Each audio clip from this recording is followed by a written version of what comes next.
Ning armulung tek atung Kristo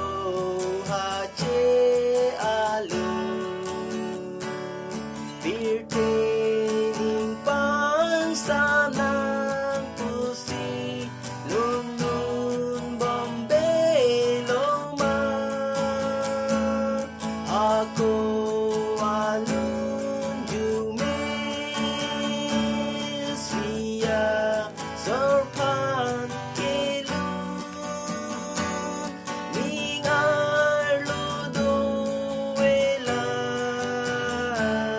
O se kitok atun Nangke angdoy wet pen kime Sining atuk langi Inang ceting alang along Kewi dungjuy adi Jokang tirnai asong Lingke jeho pensi Nang ilong duwerta